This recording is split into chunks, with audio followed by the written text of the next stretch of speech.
Nang wasak ng record Hello Love Again ng Kat Den. Grabe, patok na patok ang love team nila sa publiko.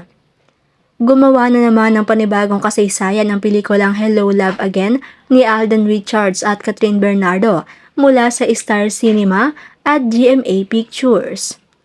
Ito ay matapos ngang humamig ng 2.4 million gross ang pelikula at makapasok sa number 80 sa spot sa mga kumikitang pelikula sa Amerika.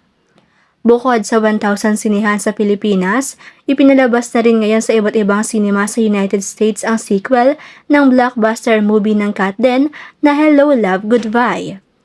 Base sa ulat ng entertainment website na Deadline, ang Hello Love Again movie ang may hawak ng record para sa highest opening weekend for a Filipino film in the US. Kamakailan, kinumpirma ng Star Cinema at GMA Pictures na kumita na ang Hello Love Again ng 245 million sa Pilipinas sa loob lamang ng 3 araw.